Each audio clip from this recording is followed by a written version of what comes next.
السلام عليكم، مرحبا بكم في فيديو جديد في درس الكيمياء. إذا هنا كاين واحد التمرين في الكيمياء، تفاعل حمض قاعدة، نعتمد هنايا على حمض البنزويك يتفاعل مع الماء.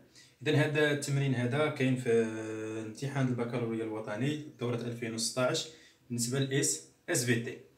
الوغ بالنسبة للمعطيات اللي عندنا هنايا، عندنا كا ديال حمض البنزويك اللي هي كتساوي 6.31 أس ناقص 5. ثم عندنا لا ماس مولير اللي هي الكتلة المولية اللي هي 122 غرام باغ مول.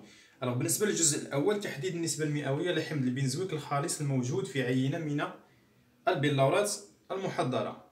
قام كيميائي بتحضير كمية من بلورات حمض البنزويك في المختبر، كتلتها M0 كتساوي 244 ملغ. بعد إذابتها كليا في الماء المقطر، حصل على محلول مائي S0 حجمه V0 كتساوي 100 مليلتر وله بي اش كتساوي 2.45. الوغ بالنسبة هنايا للجزء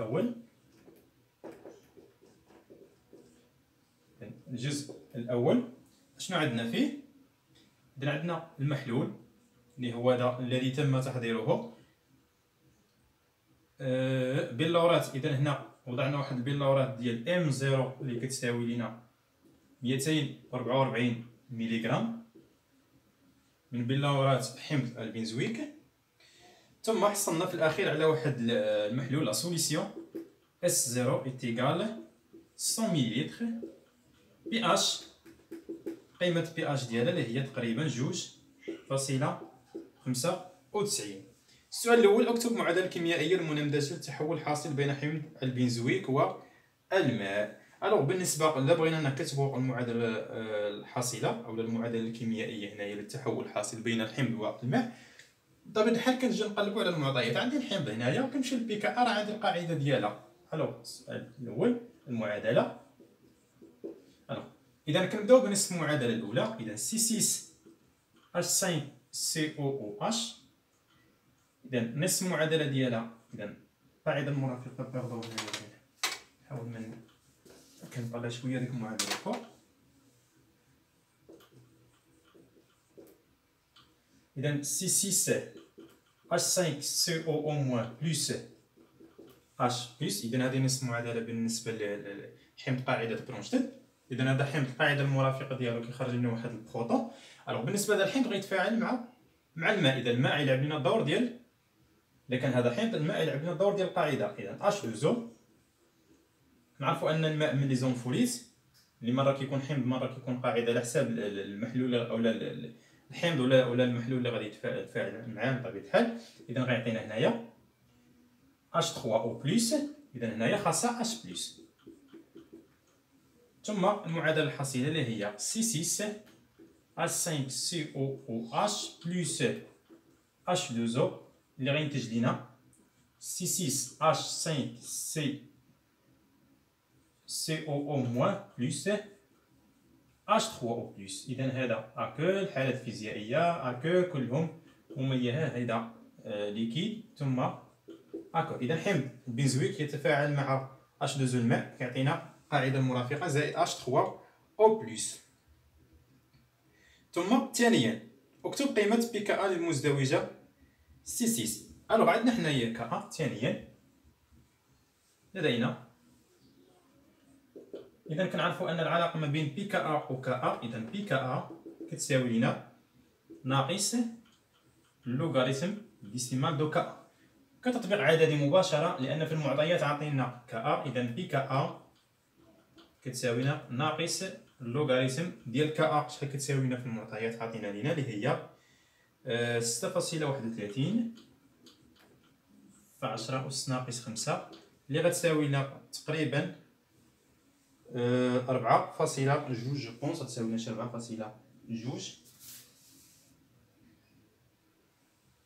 فوالا 4.2. ثم 3. حدد معللا جوابك النوع المهيمن للمزدوجة في المحلول. الوغ باش كنحدد هاد الحالة هذه، ثالثا تحديد النوع المهيمن. الوغ ملي كنهضر على النوع ديال المهيمن عندي جوج الانواع هنايا، يا اما يكون حمض هو المهيمن، يا اما تكون القاعده المرافقه ديالو هي المهيمنه في في المحلول. باش كنعرفها هاد الطريقه كنمشي نحدد عندي واحد العلاقه كتقول لي ان بي اش كتساوي لنا بي كا ا زائد اللوغاريتم ديال القاعده. شكون هي القاعده ديالو؟ ديال سي 6 اش 5 سي او او موان مقسومه على الحمض سي 6 اش 5 سي او او اش. فوالا. ولدينا عندنا بي اش كتساوينا 2.95 ديال المحلول، وعندنا البي كا ا. الوغ البي كا ا اللي لقيناه هي 4.2. الوغ اذا ومنه، اذا نقولوا هنا ومنه، اذا من هذه ان بي اش صغر من بي كا ا. علاش؟ لان بي اش عنده 2.45 والبي كا ا عنده 4.2.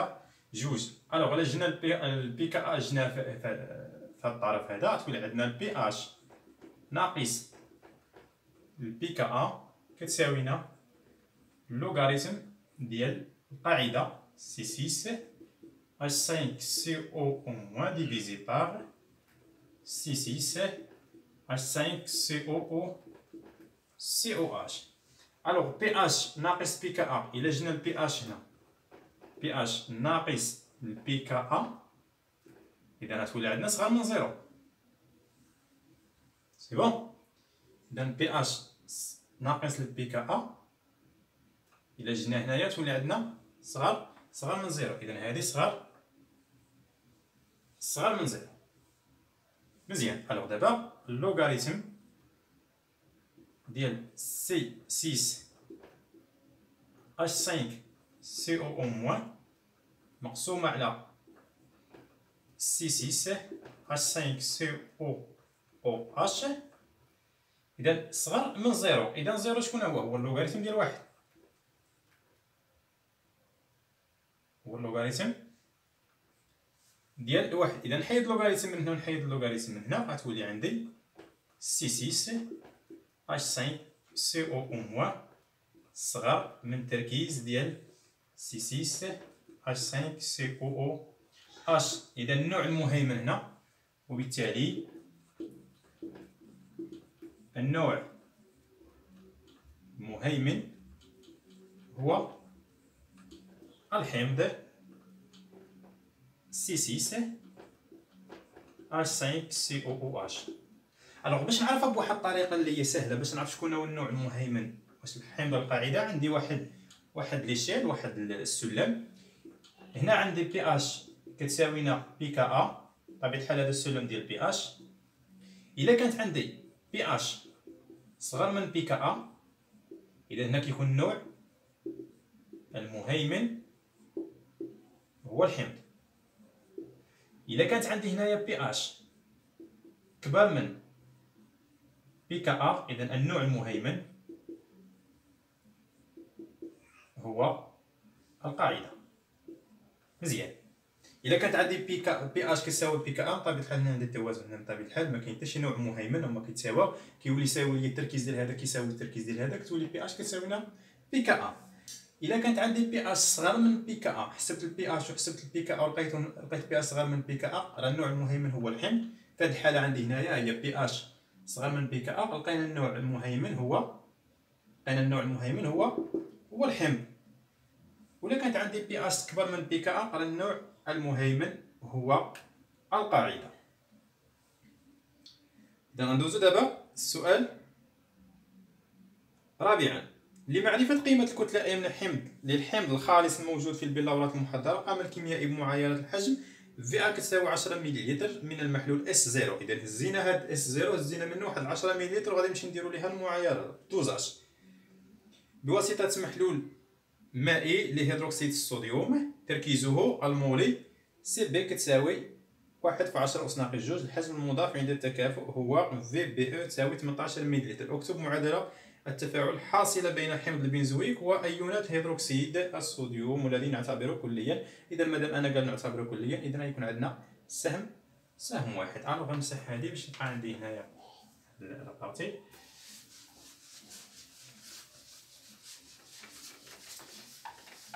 إذا بالنسبة للدوزاج هنايا شنو غيكون عندي فيه؟ الدوزاج غناخد سحاحه بطبيعه الحال، ثم واحد الكأس، واحد البشار. شحال غناخد فيه؟ غناخد فيه واحد الحجم فئة كتساوي 10 مليلتر من هذا المحلول اللي عنده التركيز ديالو سي ا هو اللي كنقلبوا عليه. كنعرفوش بالنسبه للسحاح هنا تحتوي على ايونات و اش موان اللي هو محلول هيدروكسيد الصوديوم، عنده التركيز ديالو سي بي اللي هي 1 في 10 أس ناقص 2 مول باغ لتر، ثم عنده واحد الحجم المضاف اللي غادي نزيد باش نوصل عند النقطه ديال التكافؤ اللي هي 18 مليلتر. السؤال المطلوب 1/4.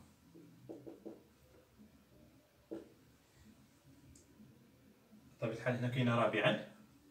الوغ 1/4 اكتب معادله التفاعل الحاصل بين حمض البنزويك وهيدروكسيد الصوديوم. اذا عندي هنايا حمض البنزويك نفس المعادله ديالو هي مازال مكتوبه عندنا هنا C6H5COOH بلس، طيب اللي عاد عطينا هنايا القاعده المرافقه ديالو C6H5CO- بلس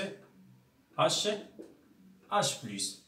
ثم بالنسبه ل OH موان بطبيعه الحال هنايا كاين حمض OH موان قاعده، الحمض المرافق ديالو اللي هي H2O. اذا هذه مادام قاعده غنزيدها H بلس وتصبح لنا المعادله اللي هي C6H5COOH بلس OH موان. غندير سهم واحد لان التفاعل كلي، عطينا C6H5CO- موان بلس H2O، وهذه هي المعادله ديال معادلات في الدوزاج.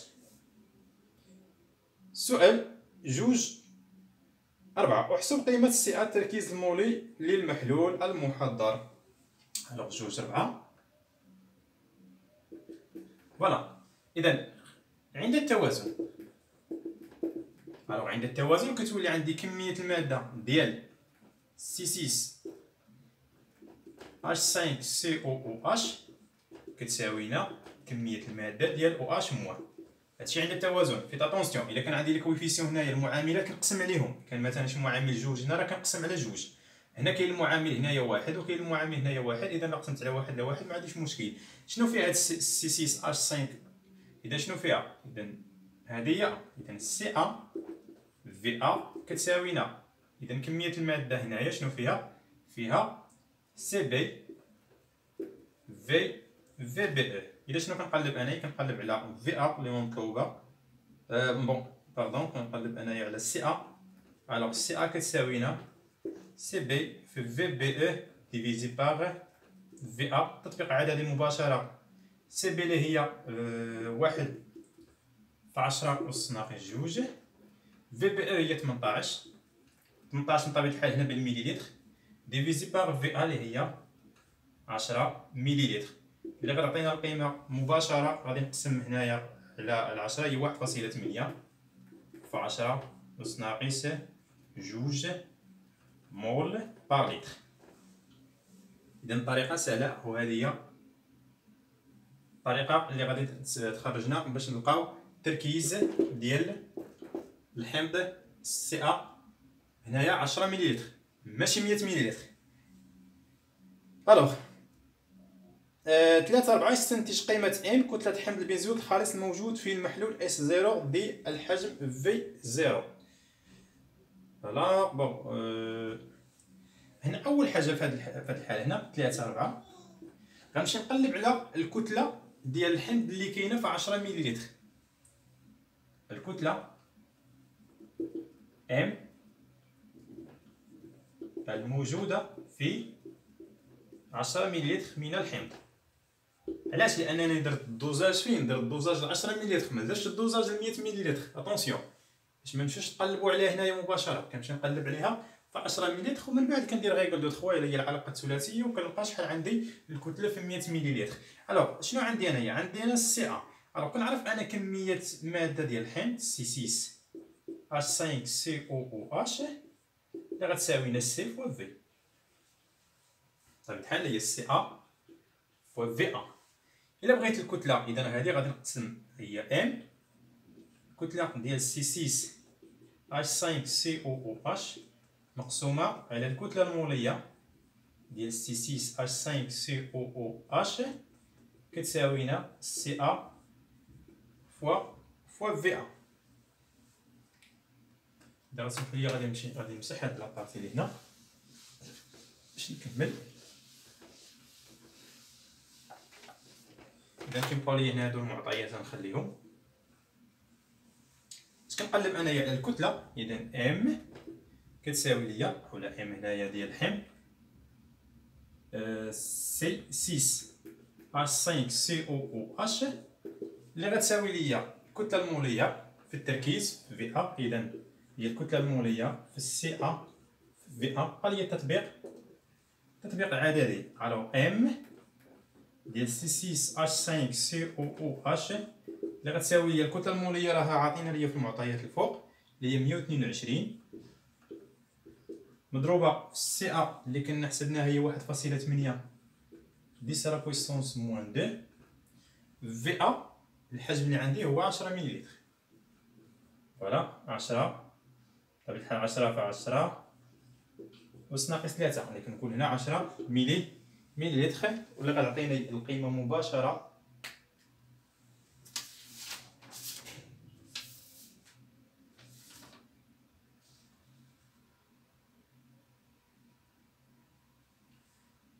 اثنين وعشرين ميلي. إذا 22 ميليغرام 22 ميليغرام اللي كتساوي 22 في 10 أس ناقص 3 10 أس ناقص 3 غرام. سي بون. الوغ هذه الكتلة فاش؟ الكتلة اللي لقيناها في 10 مليلتر. إذا باش نعرف شحال كاينة الكتلة في 100 مليلتر غندير غير دو 3. إذا الكتلة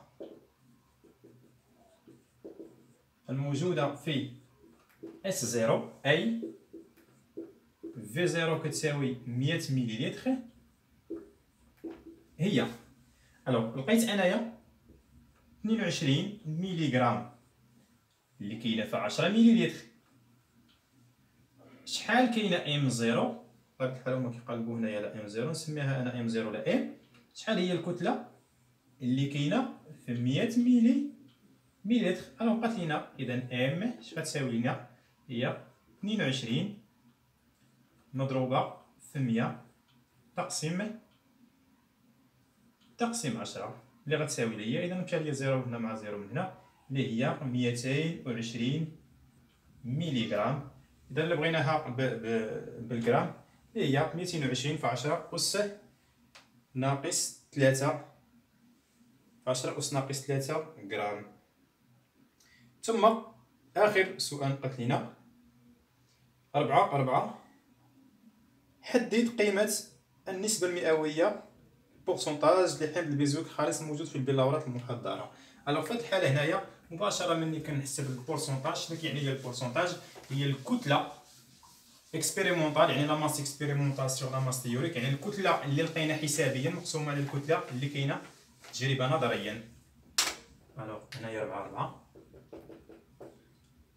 4 بي كتساوي لنا هي لا ماس اكسبيريمونطال مقسومة على لا ماس تيوري مضروبة في 100. البورسونتاج لا ماس اكسبيريمونطال هي اللي مشينا حسبنا. اذا في 100 مليلتر كاين عندنا 220 مليغرام. اذا خدام بالمليغرام انا علاش؟ لان هما الفوق عاطينا خدامين بواحد الكتله حتى هي بالمليغرام مقسومه على ام 0 لان هذه هي ام 0 كنسموها تيوري. كنديرو هنا تساوي ام 0 اللي عاطينا اللي هي على 240 حتى هي بالمليغرام. الا كانت هذه بالغرام حتى هي هذه بالغرام ممكن نحولو ما عنديش حتى مشكل نختار المليغرام مع المليغرام وغتعطينا القيمه اللي هي 90.2 اذا هنا نسيت نضربها في 100 عطينا 90.2 في 100. اذا نمسحها باش تبان لنا مزيان. اذا هادشي مضروب في 100 اللي هي 90.2 في 100. فوالا هذا هو البورسونتاج ديال الحمض اللي كاين في داك البلورات اللي كنا ذوبنا. فوالا هذه هي المرحله او الجزء ديال الكيمياء. نتمنى لكم ان شاء الله تعالى التوفيق، ونتلاقاو في فيديو اخر ان شاء الله تعالى. الله يعاونكم.